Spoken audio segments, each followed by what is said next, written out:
قیامت کے دن کے بارے میں بعض لوگ اپنے بیانات میں ایک ایسی حدیث کو بیان کرتے ہیں کہ جو بہت زیادہ لوگوں کے درمیان میں مشہور بھی ہو گئی ہے، اور وہ اپنے تقریر میں اس طرح بیان کرتے ہیں کہ ایک عورت جب جہنم میں جائے گی تو 4 مردوں کو لے کر کے جائے گی: باپ، بھائی، بیٹا اور شوہر، چونکہ اس کی دیکھ بھال اور تربیت کی ذمہ داری انہی لوگوں کے کندھوں پر تھی۔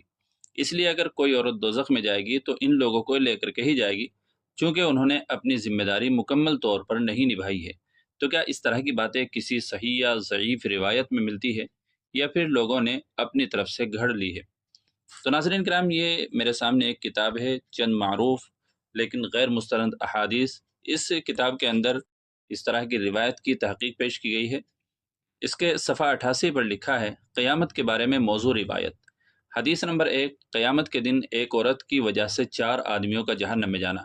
قیامت کے دن ایک عورت کے بارے میں اللہ تعالیٰ کی طرف سے جہنم کا فیصلہ سنایا جائے گا، تو وہ عورت اللہ تعالیٰ سے درخواست کرے گی کہ اے اللہ، میرے باپ، بھائی، میرے بیٹے اور میرے شوہر میں سے کسی نے مجھے دین نہیں سکھایا، جس کی وجہ سے آج مجھے جہنم میں ڈالا جا رہا ہے۔ اگر یہ مجھے دین سکھاتے تو آج میں جہنم نہ جاتی۔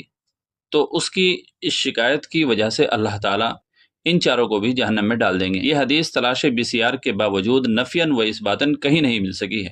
البتہ یہ مذکورہ بالا کلام مشہور حدیث کلکم راعین و کلکم مسئول عن رعیتہ کی تشریح کے طور پر کہا جا سکتا ہے، لیکن خاص ایک عورت کی وجہ سے 4 مذکورہ بالا رشتہ داروں کا جہنم میں جانا کسی حدیث میں نہیں مل سکا۔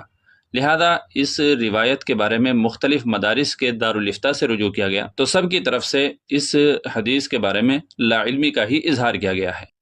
چنانچہ جامعۃ العلوم الاسلامیہ بنوری ٹاؤن کراچی کے دارالافتاء کی طرف سے درج ذیل جواب دیا گیا ہے۔ استفتاء میں ذکر کردہ حدیث تلاش بسیار کے باوجود احادیث مبارکہ کی کسی کتاب میں نہ مل سکی۔ ہر انسان، مرد و عورت، اپنے برے اعمال کا سزاوار اور ذمہ دار خود ہوتا ہے، الا یہ کہ کسی شخص کے فسق اور معصیت میں کوئی دوسرا شخص سبب بنے، تو ایسی صورت میں بدعملی کے مرتکب شخص کے علاوہ اس کے بدعملی کا سبب بننے والا بھی گنہگار قرار دیا جاتا ہے۔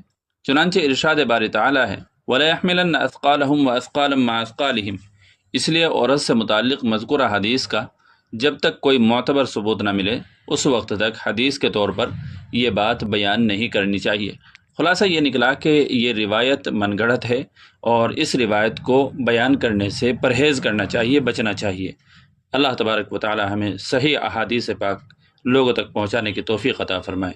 السلام علیکم ورحمۃ اللہ وبرکاتہ۔